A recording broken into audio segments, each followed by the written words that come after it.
Merhaba sevgili Başak Burçları, kanalıma hoş geldiniz. Bugün sizlere aşk açılımı yapıyor olacağım. Başlamadan önce kanalıma abone olan herkese tekrar yürekten teşekkür etmek istiyorum. Ve biliyorsunuz bunlar genel açılımlardır. Dileyen, yükselen, ay ya da venüs burcuna kontrol edebilir. Unutmayın, aşk açılımlarında her zaman söylüyorum. Bunlar partner ya da partner adayınızla ilişkinizin genel gidişatı ile ilgili olabileceği gibi o dönem ilişkinizi ilgilendiren belli bir spesifik konuya özellikle partneriniz gözünden bakış açısını anlatıyor olabilirim arkadaşlar. Bunun dışında tarot bir enerji okuma sanatıdır. Lütfen özgür iradeleri göz ardı etmeyiniz. Şimdi öncelikle tarotu dağıtacağım. Başak Burcu aşk.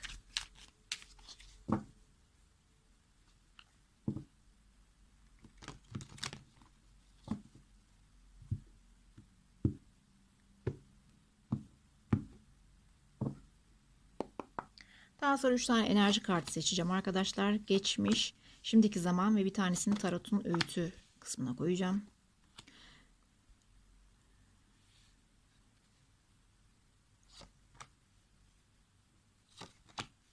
Sonuç kartlarını sen ya da o şeklinde yorumlamayacağım sevgili Başak Burçları. Biri bir taraf, diğeri bir taraf. Bu da genel sonuç olacak. Şurada tarotun tavsiyesi. Şimdi öncelikle geçmeden önce şu bir enerji kartlarımıza bakalım.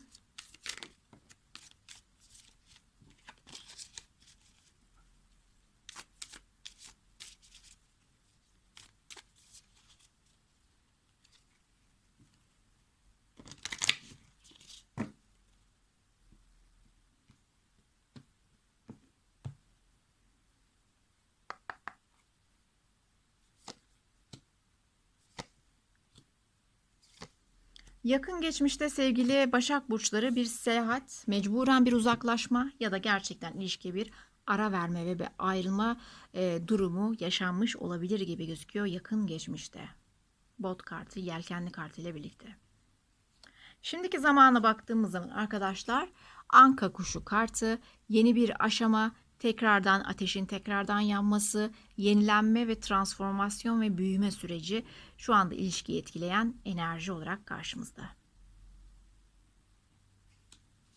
Evet, şimdi partnerin korkuları ve endişelerinde arkadaşlar kılıç dokuzusu var. Kılıç dokuzusu nedir? Kaygı bozukluğu, geceleri uyuyamama, endişelenme, endişelerine kendini fazlasıyla kaptırmak ve fazla düşünmektir. Bakalım.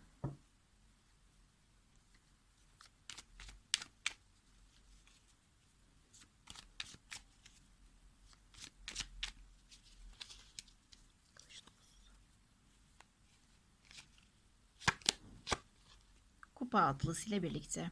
Şimdi partner özellikle şimdi şöyle söyleyeyim. Partner adayı olabilir. Sizi ruh eşi olarak görüyor olabilir ve bir araya gelip gelememe konusunda korkuları ve endişeleri çok fazlasıyla olabilir. Olmayacak mı, olmayacak mı, olmayacak mı şeklinde kaygı bozukluğu çekiyor olabilir. Özellikle aranızda bir küslük, bir anlaşmazlık varsa, ex partnerse ya da evet hala ilişkisi devam eden dedim ya belli bir spesifik konu olabilir arkadaşlar ilişkiyi etkilemiş. Bununla ilgili bir kırgınlık sürecini atlatamayız mı, barışamayız mı gibi böyle bir takım korkuları ve endişesi var partnerinizin. Belki de bakın buradaki yelkenli kartıyla birlikte uyumlu olabilir diye açıkçası düşünüyorum. Barışamamak, tekrar bir araya gelememek, kavuşamamak gibi bir takım endişeleri olabilir. Umutları ve isteklerinde adalet kartı var ki adalet kartı arkadaşlar barışmayı bize anlatıyor olabilir ya da adil bir karara varmayı anlatıyor olabilir. Hemen bakalım. Adalet için bir kart.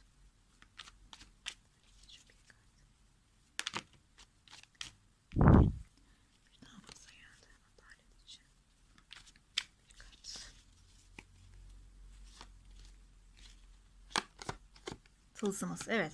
Partner barış eli uzatmak, belki de yeniden başlamak ya da yeni bir başlangıç yapmak, yeni bir ilişkiye sizle başlamak istiyor. Dediğim gibi barış, yeni bir ilişkiye başlamak, ilişkiyi bir üst aşamaya çıkaracak bir yenilik istiyor. Adil bir şekilde partnerinizin böyle bir isteği var sevgili Başak Burçları. Dışsal faktörler ya da merkezi enerji nedir? Kılıç onlusu kartı. Arkadan bıçaklanmışlık ve ihanete uğramış hissiyatı.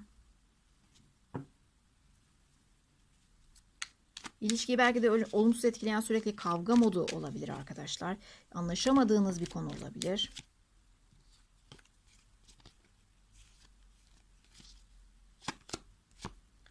Sihirbaz kartı ile birlikte.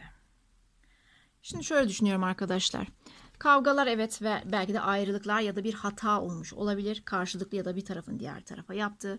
Bunu tamamen geriye doğru çevirmek, tamamen hani abrakadabra sihir yaparak yeniden belki de bir şeylere başlamak, iyileşmek, güzel şeyler dilemek ve bunları hayata dökmek ve gerçekleştirmek gibi, sihirbaz gibi güçlü olmak. Anlatabiliyor muyum? Bu tarz enerjiler ve bu tarz enerjilere duyan istek şu anda ilişkiyi etkiliyor. Yani bir şeyler olmuş, bir hırçınlık ya da kavga ya da bir anlaşmazlık. Bununla ama bunu artık arka planda bırakıp sihirbazla güzel bir şeyler yaratabilme isteği şu anda ilişkiyi etkiliyor gibi gözüküyor. Partner size baktığı zaman ne görüyor? Kupa dokuzusu. Bu arada destenin altında da kılıç onlusu var.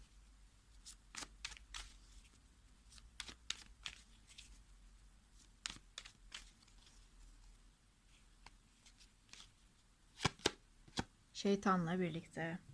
Partneriniz bu dönem arkadaşlar işte eğlence, içmek, gezmek, tozmak, umursamazlık vesaire sanki bu tarz şeylere kendinizi kaptırdığınızı açıkçası düşünüyor olabilir sevgili Başak Burçları ya da bir dileğiniz gerçekleştiğini düşünüyor olabilir ve bu dileğini gözlemliyor olabilir ve bu dileğinizin gerçekleşmesinin yani gönlünüzce açıkçası yaşadığınızı düşünüyor. Bakın bu onun gözlemi. Belki bir aranızda kırgınlık varsa bunu kafaya takmadığınızı da düşünüyor olabilir. İlişki açısından çok sağlıklı davranmadığınızı açıkçası kendince gözlemliyor. Dediğim gibi örnek veriyorum. Kendinizi fazla içkiye, fazla gezmeye, fazla arkadaşlarla olmaya kaptırdığınızı, dağıttığınızı ayrıysanız eğer mesela gözlemliyor olabilir baktığınız zaman.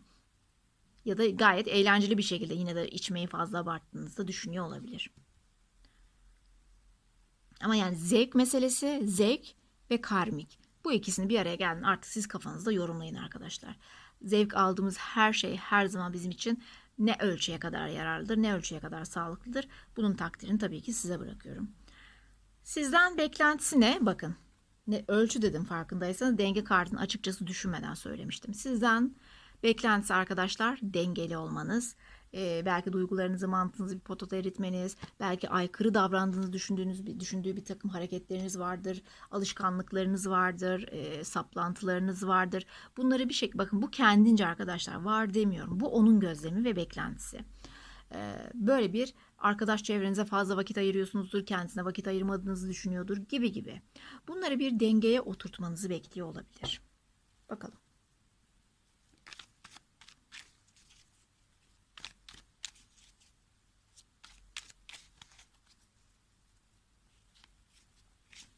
Bazen kupa dokuzusu hani hayatın lükslerinden yararlanmak ve hayatın tadını çıkarmaktır. Hayatın lükslerinden yararlanmak, fazla alışveriş yapmak manasında, fazla para harcamak manasında da olabilir.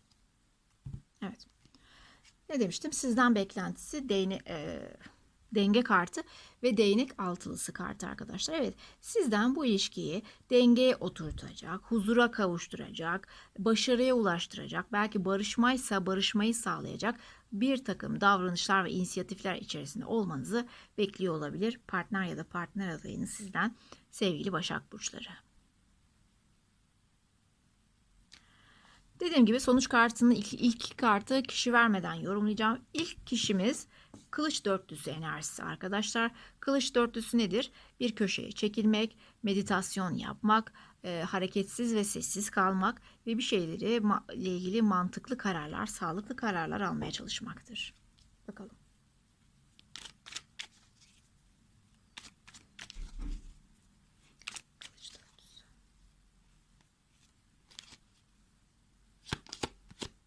Evet. Kılıç dörtlüsüne değnek dörtlüsü. Önümüzdeki günlerde arkadaşlar partner bu ilişkiye başlamalı mıyız? Ciddi bir ilişkiye doğru gidebilecek. Var ise ilişkimiz devam etmeli mi? Var ise ilişkimiz bir üst aşamaya çıkmalı mı? Kalıcı olmalı mı? İlerlemeli mi? Gelişmeli miye dair kendisine bir düşünme ve karar verme sürecine, mantıklı bir karar verme sürecine itecek ve bu mantıklı karar verme sürecinden sonra da arkadaşlar evet olmalı şeklinde nihai bir sonucu açıkçası varacak gibi gözüküyor. Bir de arkadaşlar biliyorsunuz iyi ya da kötü çıksa bunlar sonsuz enerjiler değildir. Baktığımız zaman yakın gelecekte taraflardan biri açısından böyle gözüküyor. Diğer tarafa bakacak olursak kupa onlusu kartı var. Kupa onlusu da yine mutlu bir ilişkidir. Ne bileyim işte mutlu bir beraberliktir. Sıcak bir yuvadır.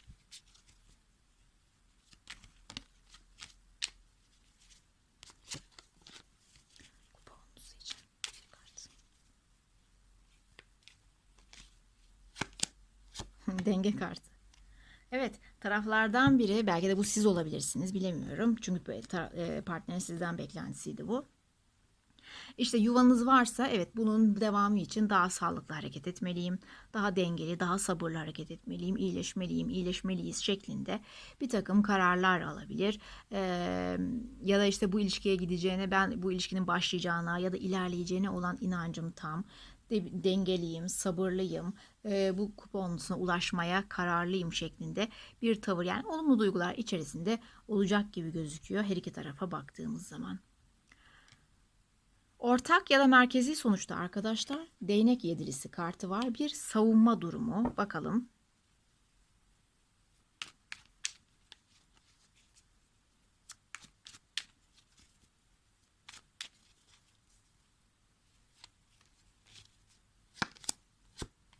Evet. Şimdi arkadaşlar şöyle düşünüyorum. Her ikinizin de kartlarının güzel çıkması hasebiyle bu kartları bu şekilde yorumluyorum. Eğer kartlarınız çok farklı çıksaydı bunu farklı olarak yorumlayabilirdim ama bütün bu 4 kartın özetinin vermiş olduğu enerji bana bu ilişkiyi olumsuz etkileyen her ne varsa. Belki taraflardan birinin dengeyi bulmasınız. Çok affedersiniz, sesime bir şey oldu. İşte iyileşmesi, karmik şeyi geride bırakması gereken bir takım alışkanlıkları olabilir. İlişkiyi olumsuz etkileyen aile olabilir, işsizlik olabilir. İlişkiyi olumsuz etkileyen her ne varsa ona karşı bir savunma içerisinde olunacak gibi gözüküyor karşılıklı olarak. Ve bütün bunlara arkamız dönüp uzaklaşacakmışız gibi gözüküyor önümüzdeki günlerde sevgili Başak Burçları. Dediğim gibi kartlarınız, eğer bu son 4 kart bundan önceki farklı çıksaydı bunu birbirinizden uzaklaşmak ve birbirinize karşı savunma halinde olmak diye yorumlayabilirdim. Ama hayır, ikinizin de 4 kartının güzel çıkması sebebiyle dediğim gibi bunun daha çok ben çok affedersiniz.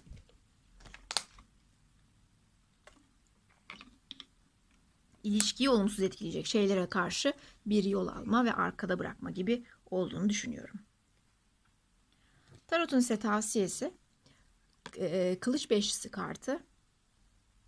Kılıç Beşlisi kartı ve halkadaki anahtarlar. Şöyle düşünüyorum arkadaşlar. Evet, ortada bir ego mücadelesi olmuş olabilir, yaşanmış olabilir, anlaşamadığınız belli bir takım konular vesaire olabilir. Tamam. Ama tek yol bu mudur? Tek yol egomuzu dinlemek midir? Tek yol didişmek midir? Tek yol inat etmek midir? Ya da bu yoldan, bu ilişkiyi işte aşağı çeken, bloke eden şeyden nasıl kurtulabiliriz? Seçeneklerimiz nelerdir? Gözden geçirmeni ve tek bir böyle at gözüyle ilişkiye bakmamanı kartlar sana tavsiye ediyor. Yani çıkış yok diye düşünme. İlla ki alternatifler vardır. Evet, bugünlük açılım bu kadardı. Tekrar görüşmek üzere. Kendinize çok iyi bakın.